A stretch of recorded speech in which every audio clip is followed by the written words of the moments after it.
हर हर महादेव। एक बार की बात है, मोदी परिवार में सब सही चल रहा था, लेकिन गोपी के मन चल रही थी एक बात। वह बहुत ही खोई खोई रहती थी। एक दिन गोपी मंदिर में बैठकर कहीं दूर ख्यालों में खोई थी। तभी कोकिला वहां आई और गोपी को इस तरह देख कोकिला बोली, गोपी बहू। लेकिन गोपी इतनी खोई हुई थी कि कोकिला की आवाज उसे सुनाई ही नहीं दिया। लेकिन कोकिला फिर से गोपी को आवाज देती है, गोपी बहू, तुम कहाँ खोई हो? अरे माँ जी आप। गोपी बहू, क्या हुआ?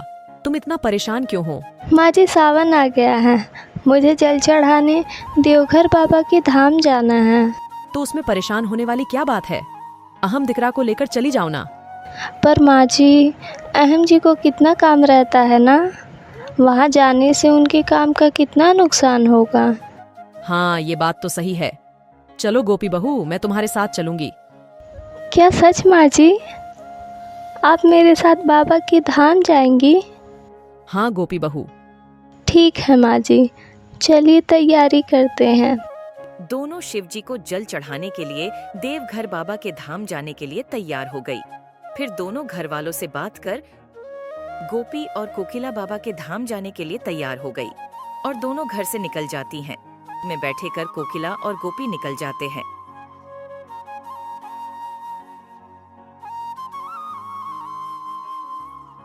लेकिन भगवान शिव और माता पार्वती कोकिला और गोपी को ऊपर से देख रहे थे।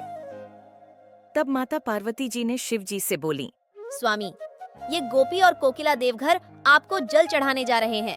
हमें इनकी भक्ति का परीक्षा लेना चाहिए। जैसा तुम्हें सही लगे। शिव जी ने तब गोपी और कोकिला की परीक्षा लेने के लिए उन्होंने कोकिला की गाड़ी को पंचर कर दिया। गाड़ी पंचर होते ही कोकिला और गोपी गाड़ी से बाहर आई और बोली, अरे भाई, क्या हुआ? मैम, वो गाड़ी पंचर हो गई है और यहाँ दूर दूर तक कोई मैकेनिक भी नहीं है। माँ जी, अब क्या होगा? यहाँ तो दूर दूर तक कोई गाड़ी नहीं दिख रही है। हे कृष्ण भगवान, गोपी बहू, लगता है अब हमें आधा सफर पैदल ही चलना पड़ेगा। लगता तो यही है माँ जी। कोकिला और गोपी दोनों पैदल बाबा धाम जाने के लिए निकल जाते हैं। लेकिन भगवान शिव जी ने फिर से अपने गले के वासुकी नाग को आदेश दिया, वासुकी, जाओ अब तुम अपना कार्य करो। महादेव के गले से वासुकी नाग जाकर कोकिला को डस लेता है और कोकिला चिल्लाने लगती है, आह गोपी बहू, आह। माँ जी, आपको क्या हुआ माँ जी? मुझे सांप ने काट लिया। माँ जी, मैं आपको कुछ नहीं होने दूंगी माँ जी। कोकिला और गोपी दोनों पुनः चलने लगती है। लेकिन इस बार कोकिला को सांप का जहर चढ़ने लगता है और कोकिला कुछ दूर चलते चलते बेहोश हो जाती है। माँ जी, आपको क्या हुआ माँ जी? माँ जी, मैं आपको कुछ नहीं होने दूंगी माँ जी। हे महादेव, आप ही कोई रास्ता दिखाइए, मेरी माँ जी को कुछ नहीं होना चाहिए।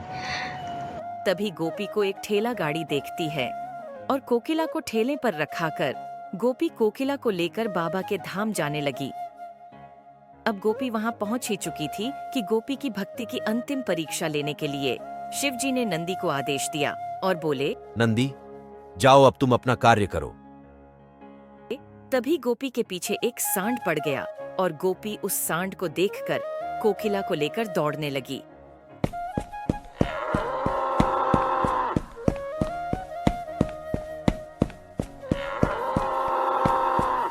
और दौड़ते दौड़ते गोपी का पैर एक पत्थर से टकरा गया और गोपी वहीं गिर जाती है और गोपी को भी चोट लग जाती है। कुछ देर में गोपी फिर उठकर बैठ जाती और महादेव से प्रार्थना करने लगती है, महादेव, कृपा करिए, क्या मुझसे कोई भूल हो गई है? क्यों मेरे रास्ते में इतनी बाधाएं आ रही हैं? हे महादेव, मुझे क्षमा करिए। महादेव, मुझे मार्ग दिखाइए, कृपा करिए महादेव। प्रार्थना करने के बाद गोपी उठकर देखती है कि वह बाबा के धाम देवघर पहुंच चुकी है और चारों तरफ घंटियों की आवाज से पूरा देवघर गूंज रहा था।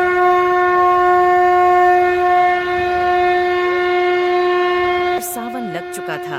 तभी गोपी कोकिला को देखती है कि कोकिला के शरीर से जहर उतर चुका था और कोकिला होश में आ चुकी थी।